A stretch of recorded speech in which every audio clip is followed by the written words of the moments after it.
You won't believe what my own daughter told me after I lost everything.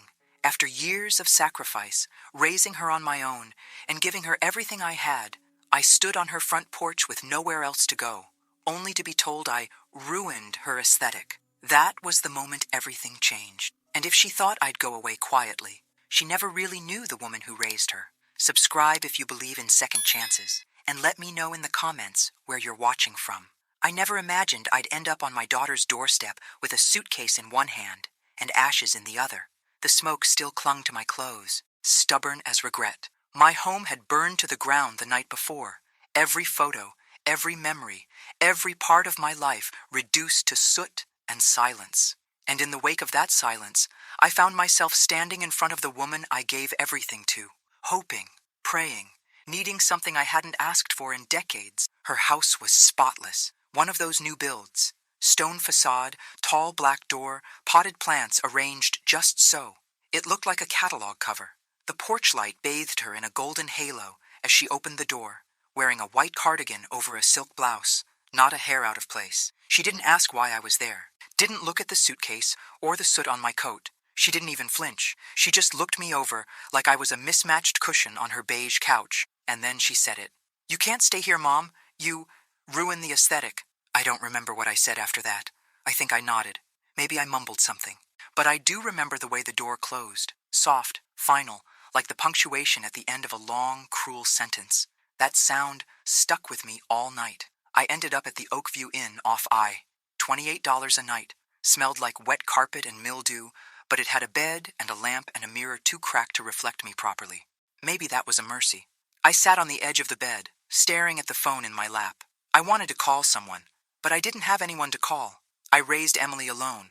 Her father left when she was 10, left me with a mortgage, a daughter, and a broken-down Buick that wouldn't start in the rain.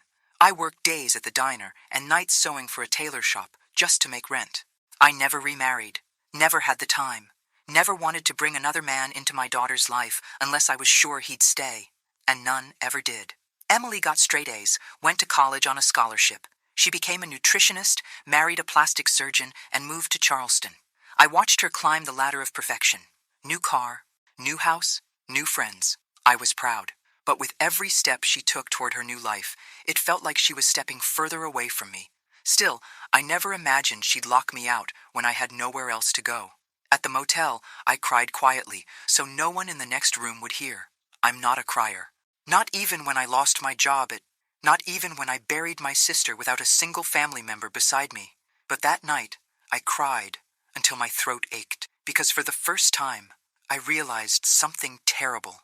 I had become inconvenient, an eyesore, a stain on the canvas of her carefully curated life. The next morning, I took a long walk. I didn't know where I was going, but my feet led me to an old neighborhood, Oakwood Terrace, where I'd raised Emily in a 2-bedroom clapboard house with a chain-link fence and a backyard full of dandelions. I hadn't been back in years. That's where I saw Velma. She was sitting on her porch, shelling peas into a big metal bowl like she used to when we were younger. She squinted at me, then let out a laugh so loud it made the birds scatter. "Maggie Walker," she said, hopping off her rocker like she hadn't aged a day. "You look like you've seen a ghost." I didn't tell her everything right away. Just enough that I was staying at the Oakview, that I needed some air, that I was figuring things out. Velma's eyes were sharp, and she didn't buy it. "You're not figuring things out, sugar. You're trying not to fall apart." We sat for hours, talked about old times, about our daughters, about the years that had run off like wild horses. And then, like always, Velma cut through my silence with a single sentence. "You still got fight in you, Maggie. You just forgot how to throw a punch." I didn't sleep that night.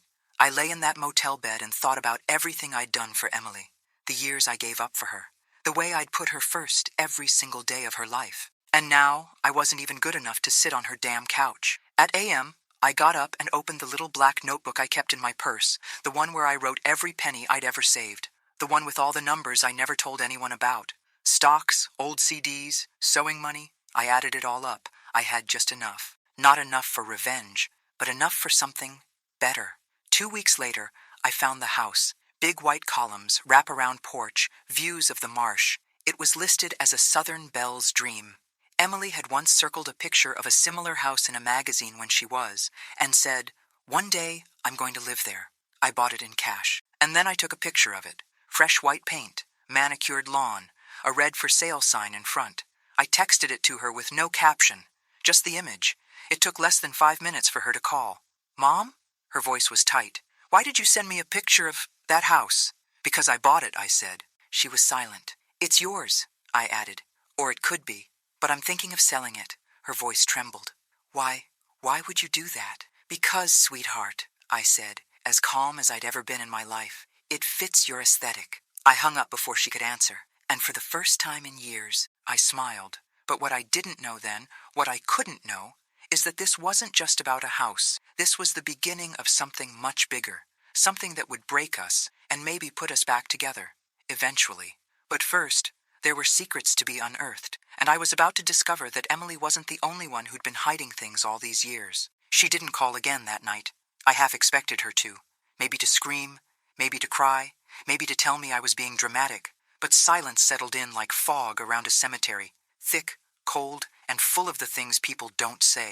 I stayed another night at the Oakview Inn, though the mattress felt harder now, and the hum of the vending machine outside my door was louder than I remembered. I stared at the ceiling and let the stillness stretch. I wasn't rushing this. For once, I was the one in control. The next morning, I went back to the house, the one I bought. It sat on a hill, proud and wide, with a porch that begged for Sunday morning coffee and gossip. I walked through it room by room.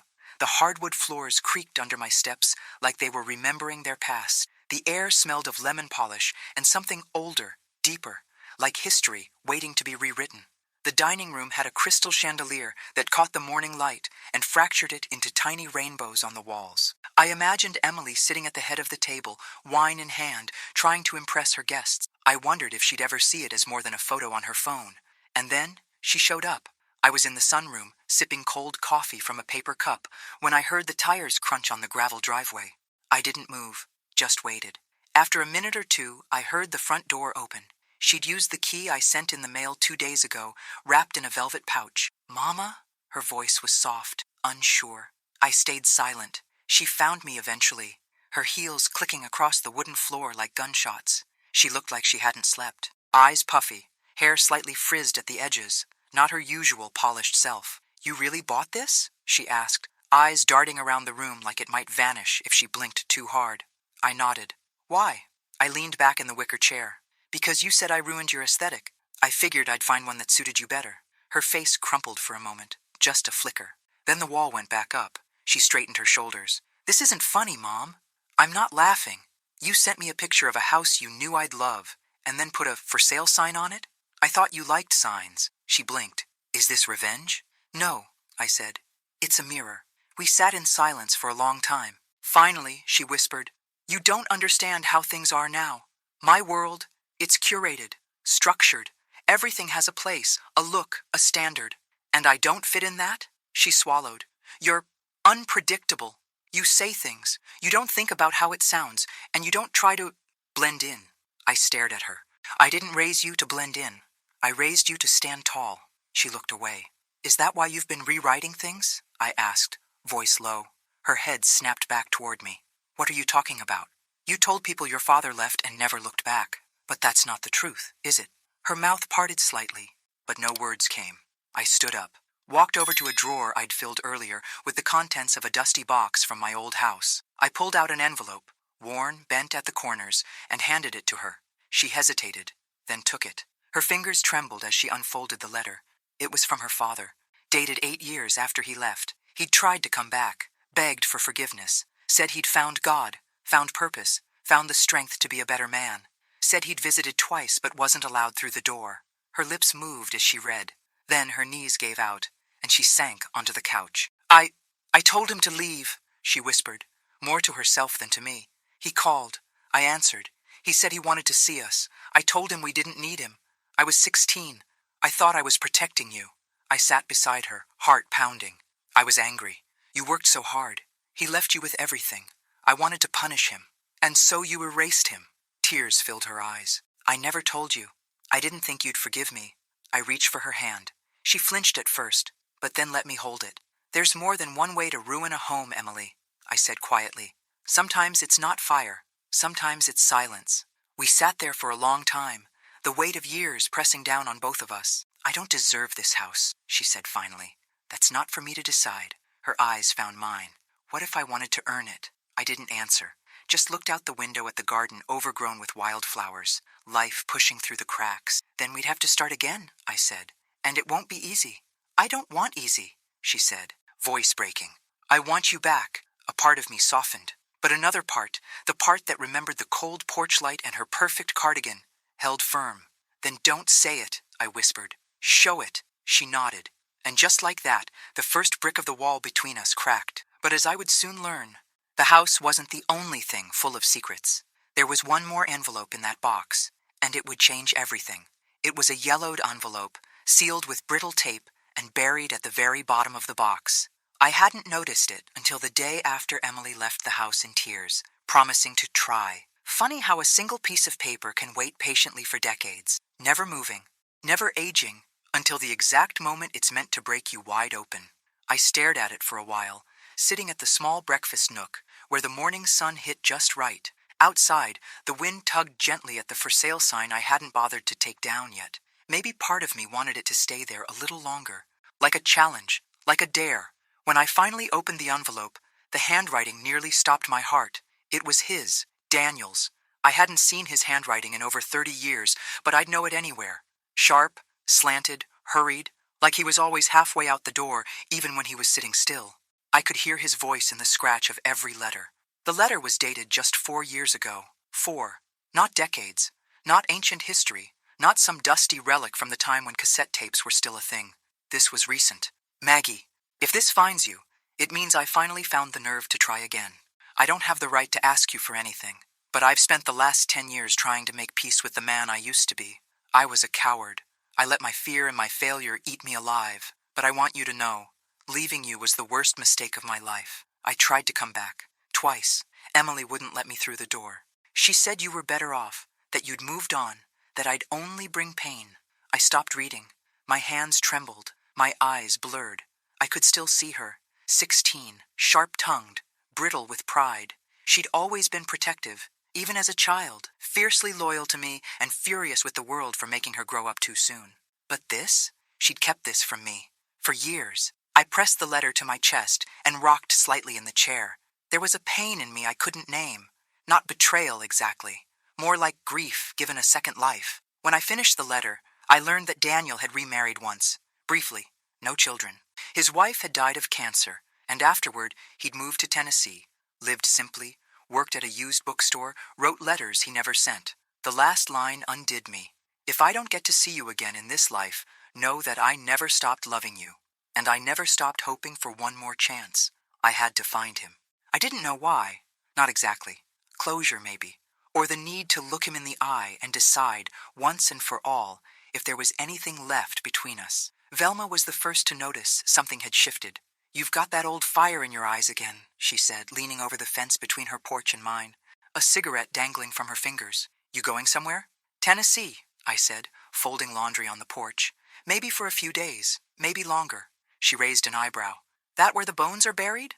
I smiled, barely. No, but maybe it's where I left part of myself. 3 days later, I drove west. I hadn't been on a road trip alone in decades. I kept the windows down and the radio low. I passed through towns with names I couldn't pronounce and diners that served coffee so strong it could wake the dead. By the time I got to the address in the letter, a little one-story home with faded blue shutters, it was dusk. There was a for rent sign out front. My stomach dropped. I knocked anyway. A thin woman in her 40s opened the door. She looked confused when I asked for Daniel Walker. He passed away last spring, she said softly. I'm the landlord now. It was like the ground disappeared beneath me. He died? She nodded. Pancreatic cancer. It was fast. Didn't even make it 3 months after diagnosis. I couldn't breathe. I didn't cry. I just stood there, numb. Then the woman said, Are you Maggie? I blinked. Yes, she smiled, warm and kind. He talked about you, all the time. Said you were the one that got away. He left something for you. She led me inside. The house smelled like old books and lemon oil. On a shelf near the window was a small box, wooden, carved with tiny birds. Inside were photos of me and Emily from years ago, a pressed flower from our wedding, and another letter. This one was shorter. You were my lighthouse, even when I drifted. I hope you found happiness. I hope you knew deep down that I always loved you, And if there's still a chance, wherever I am, I'll be waiting. I don't remember the drive back, only that the sun was rising by the time I reached Charleston again.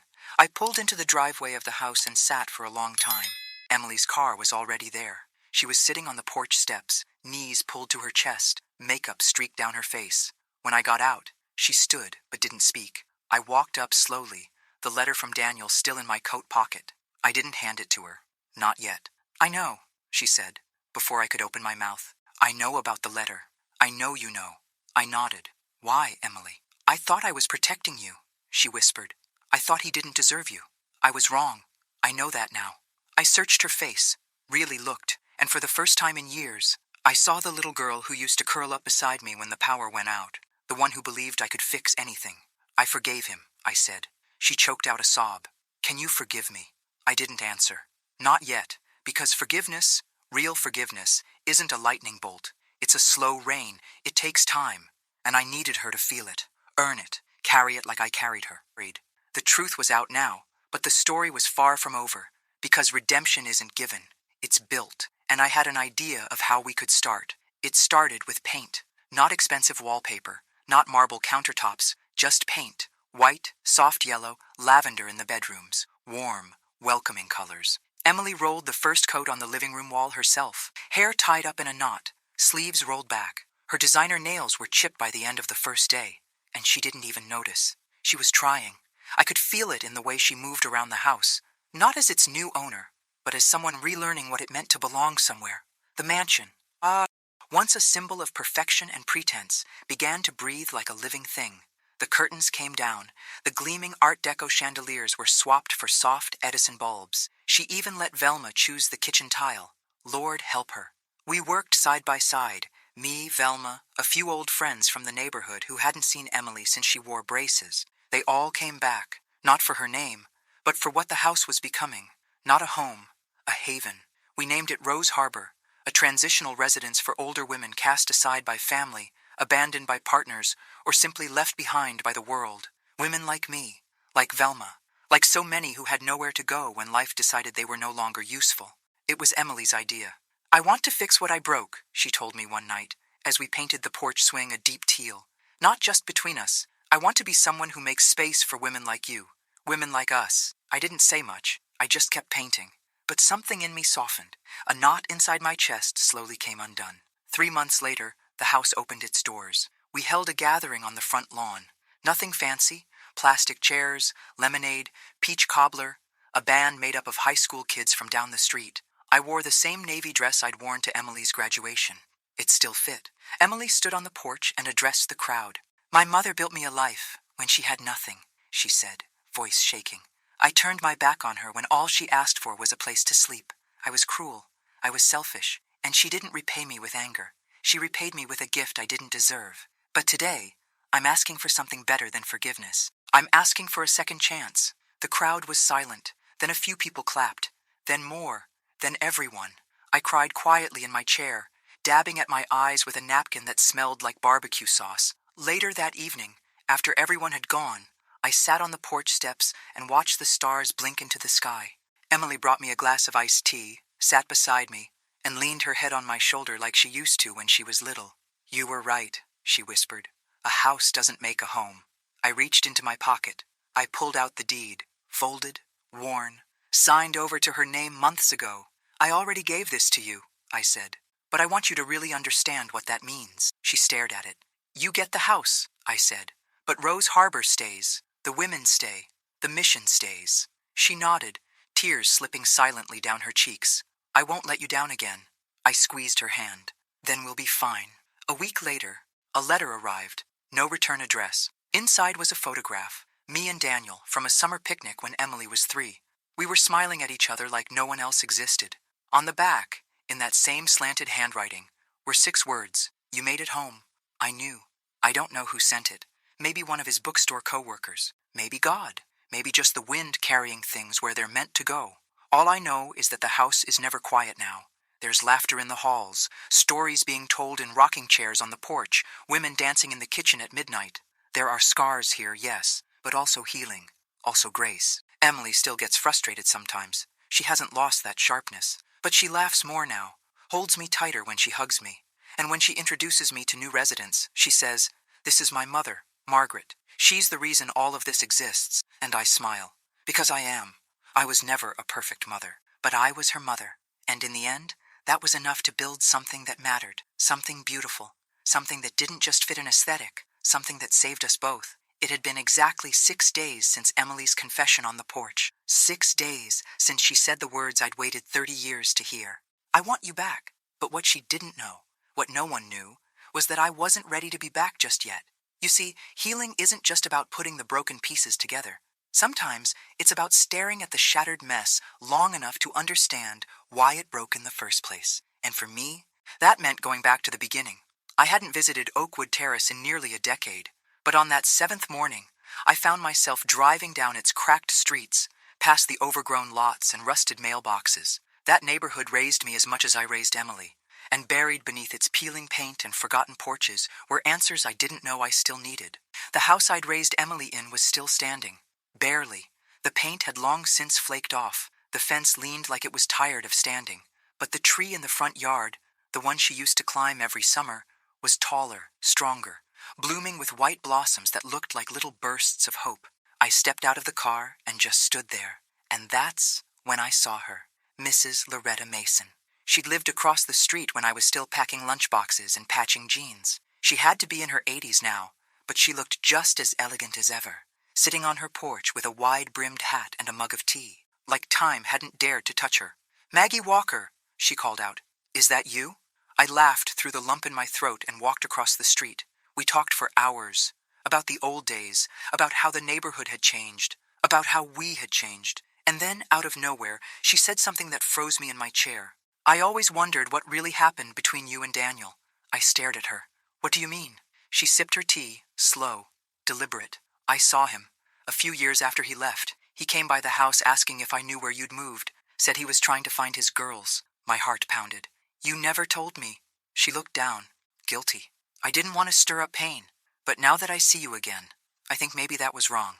Maybe you needed to know he tried." That was the second time someone told me he came back, and it finally clicked. Emily didn't just close the door on her father. She buried the truth, all of it, out of pain, out of fear, maybe out of love, twisted and misdirected, but it had left me living in a false version of my own story for decades. I went back to the house, not the old one, my house, the one I bought with the porch swing and the columned front, the one that still had the for sale sign out front, leaning slightly now from the wind. When I stepped through the door, the air felt heavier. I don't know if it was the weight of memory or the truth finally sinking into the walls, but I knew what I had to do next. I went up to the attic. Not many people knew about it, not even Emily. It was tucked behind a narrow door near the back of the upstairs hallway. The space was unfinished, dusty, with beams overhead and the smell of cedar and thyme. And that's where I found the box. I hadn't opened it since the week after the fire, the one that burned down my old rental and forced me to Emily's porch in the first place. It had survived the blaze because it was in the trunk of my car, along with a few saved items I never unpacked. I'd stashed it here when I moved the rest of my things in quietly. Inside, photos, letters, receipts, and a folded piece of notebook paper, torn at the edges. It was Emily's handwriting. "Mom, if you're reading this, I guess I couldn't say it to your face. You loved me so hard that I didn't know how to love you back. Every success I had felt like a debt I owed you. Every mistake you made felt like a wound I couldn't stop picking at. I didn't understand what you gave up for me until it was too late." My knees gave out. I sat on the attic floor, the box beside me, and wept, because for the first time, I saw her not as the woman who slammed a door in my face, but as the girl I raised, the girl who had been carrying just as much pain as I had. Only hers had turned into walls, and mine had turned into distance. That night, I didn't call her. I did something else. I took down the for sale sign. The next morning, I went to a lawyer. I signed the deed over to Emily's name, but not just as a house, as a responsibility. It came with one condition. The home must be turned into a non-profit residence for women over who've been displaced, rejected, or left with nowhere to go. It wasn't a trap. It was a lifeline. I sent the papers to Emily with a note that read, "Your aesthetic doesn't define your worth, but maybe now it can help rebuild someone else's." The following day, I heard a knock on the door. Emily was standing there. No makeup, no pretense, just tears in her eyes and a folder in her hand. She handed me the papers, signed. "I want to help them," she said. "I want to start with you." And just like that, the door that had once slammed shut opened again. But this time, it opened for so many more. There's a moment, right before dawn, when the sky turns that deep velvet blue and everything feels suspended. Not quite night, not quite morning, just stillness, like the whole world is holding its breath. That's when I stood on the front porch of Rose Harbor, coffee in hand, watching the fog roll in from the marsh. The house was quiet, peaceful, for now. Inside, 2 women were asleep in rooms we'd prepared just the day before. Sandra, who'd been kicked out of her son's home after she broke her hip and became too much work, and Denise, a former teacher who'd lived in her car for nearly a year after her husband drained their retirement and vanished. They weren't statistics to me. They were me, and they were the first. Emily had taken the papers and run with them. She hired a nonprofit consultant, reached out to city leaders, met with social workers. She even set up a small fund to cover initial living expenses. Every decision, every plan, she brought to me first. "Does this feel right, Mama?" she'd ask. I never thought I'd hear her say that again. In between meetings, she helped clean rooms, paint furniture, even drove the old church van across town to pick up donations. And each day she'd ask me questions, real questions. Not the polite, hollow kind that come with small talk, but the kind that meant something. What did you dream about before you had me? Did you ever want to just run away? Did I make you happy? That last one took my breath away. I looked her dead in the eye and said, "You were the best and hardest thing that ever happened to me." She didn't flinch. She nodded. That's when I knew she was changing. And maybe so was I. But the past wasn't done with us. Not yet. 3 weeks after Rose Harbor officially opened, I received a call from a number I didn't recognize. Nashville area code. My stomach dropped. The voice on the other end was soft, shaky. "Is this Margaret Walker?" "Yes. I'm so sorry to call like this. I'm Daniel's nurse. I cared for him before he passed. He asked me to reach out if we ever found your number." I sat down slowly, heart pounding. "Heart. He spoke about you every day," she said. "But there's something else. He left something behind for you. Something private." 2 days later, a package arrived at Rose Harbor. Small, wrapped in brown paper. Inside was a leather journal, aged and worn, the spine nearly falling apart. On the first page, in bold, familiar script, "To the woman who carried me in her heart, even when I was too lost to return." I didn't open it right away. I waited until nightfall, until the house was quiet, and the tea was hot, and the lights were low. Emily sat across from me on the floor, cross-legged, waiting. Together, we read every word. His regrets, his memories, the moment he decided to leave, the moments he tried to come back, the letters he never sent. The one time he stood outside Emily's high school graduation in the shadows, watching from a distance, because he didn't know if he deserved to be there. He'd seen us. He'd never stopped seeing us. At the very end, he'd written, "If this journal finds its way to you, it means I finally got something right. Tell Emily I never stopped loving her. Tell her I forgave her. Tell her I understand." Emily pressed her forehead to the pages and wept, not like a child, not like a woman broken, but like someone who'd finally been freed. We buried the journal under the magnolia tree out back, beside a bench we'd painted soft blue. We didn't mark the spot. We didn't need to. Time passed. More women came, each one with a story, each one carrying bags heavier than anything leather or canvas could hold. And every time I heard them say, "I didn't think anyone would take me in," I felt something in my chest expand. Emily became their advocate.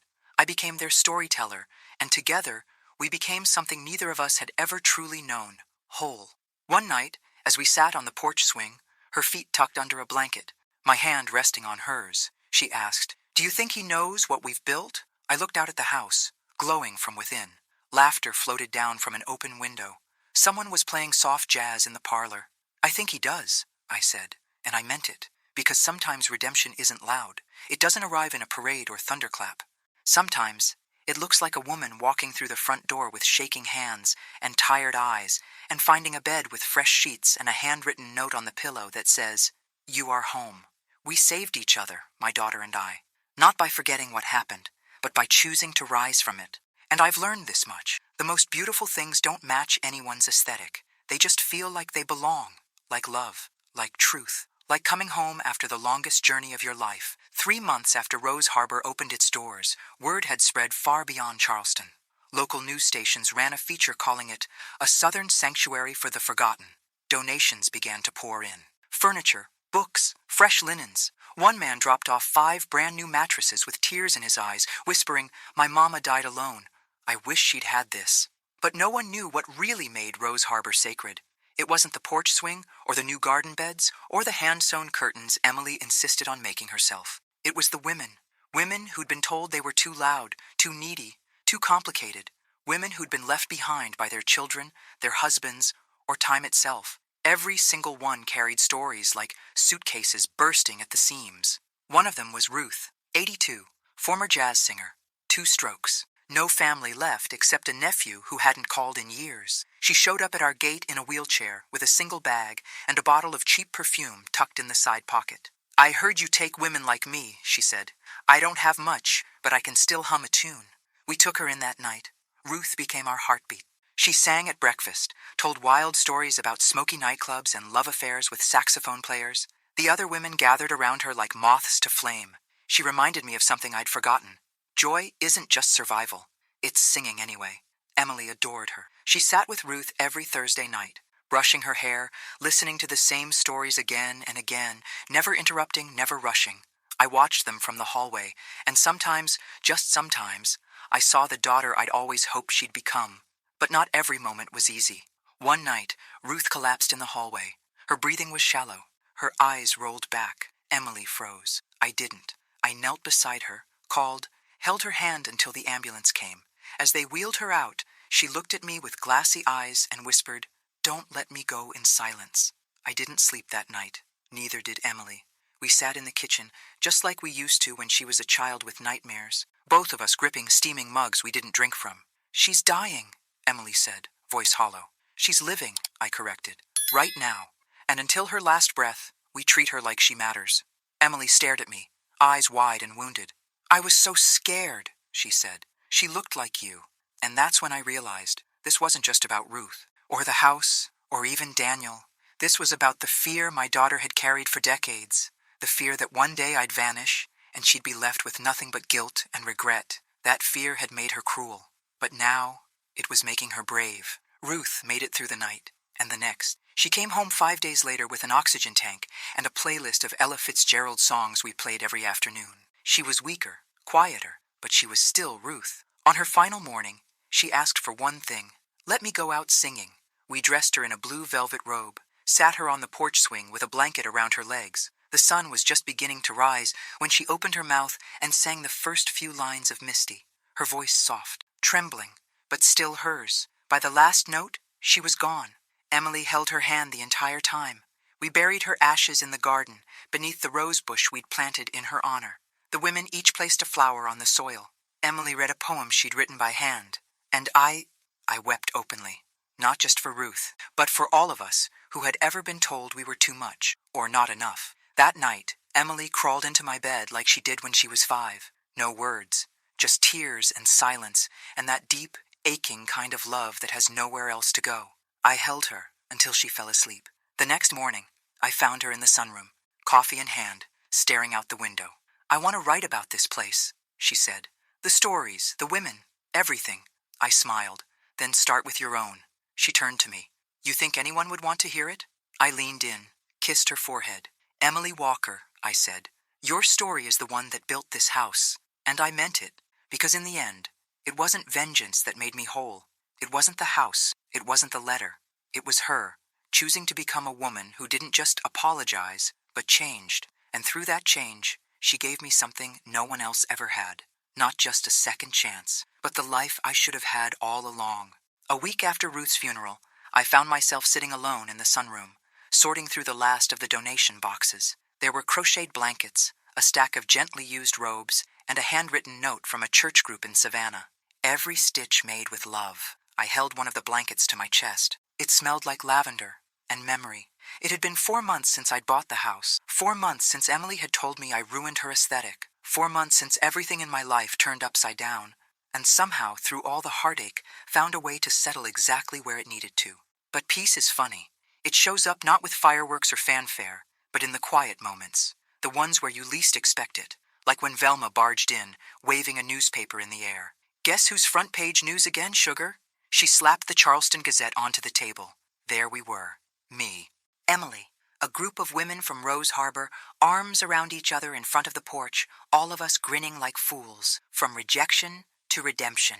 The home-changing lives in Charleston. I stared at the photo for a long time. Not because I liked looking at myself, I still didn't, but because I barely recognized the woman in the picture. Not the hair, not the dress, but the expression. I looked happy. Later that afternoon, a knock came at the door. It wasn't a delivery or a social worker. It was a boy, maybe 16, thin, nervous, clutching an envelope like it might bite him.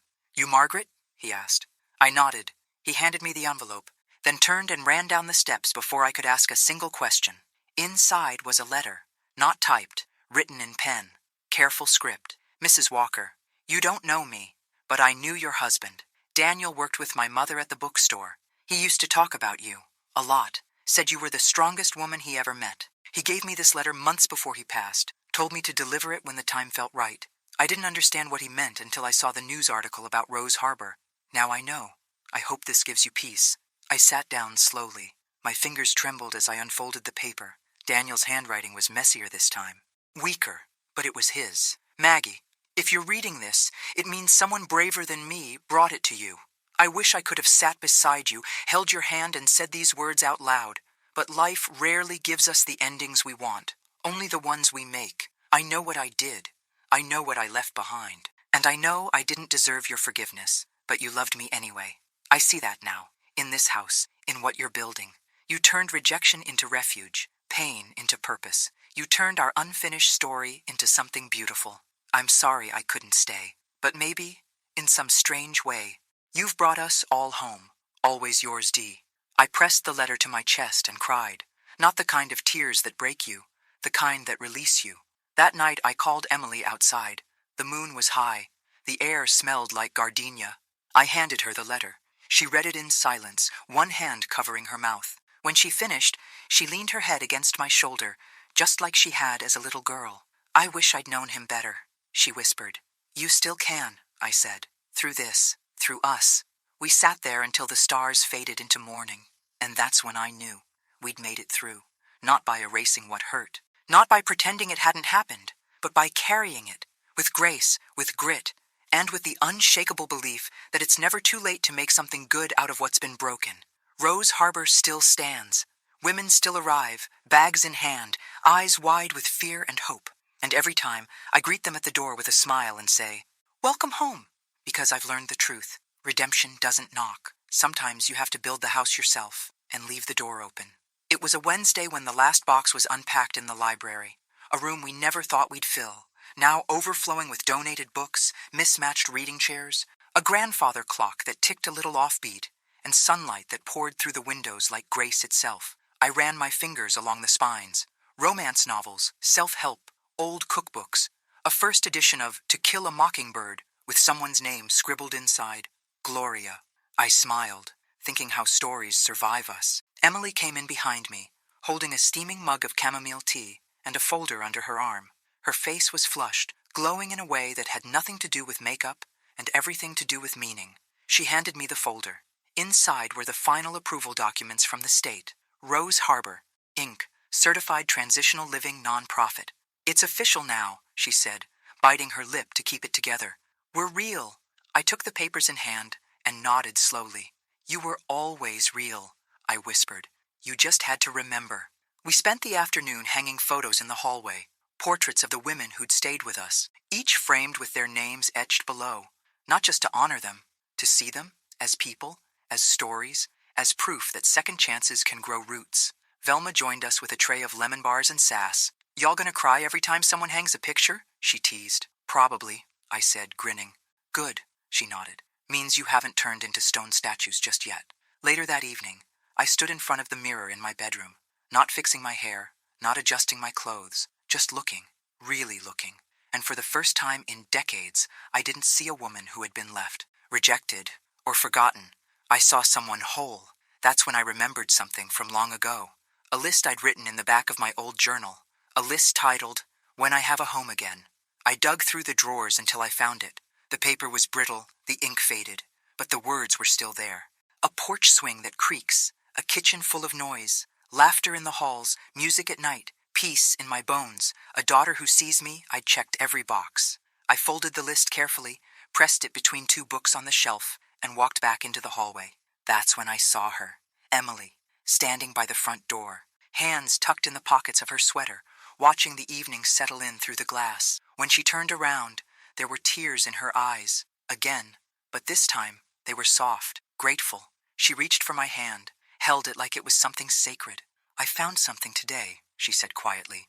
She led me to the office and handed me an envelope, a new one, unopened, postmarked from Tennessee. No return address. Inside was a black and white photo. Daniel, me, Emily, no more than 3. On his shoulders, all of us laughing.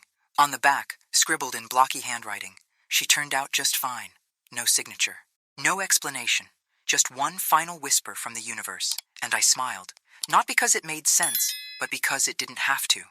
Life never wraps up in neat little bows. It twists, it unravels, it bends in ways we never see coming. But if we're lucky, if we're brave, it gives us chances to heal what we thought was lost forever. That night, we lit candles in the window, not for the dead, but for the living, for every woman still on the road, still searching, still hoping. The porch was full of voices, laughter, hands holding hands under warm throws. Someone played guitar softly.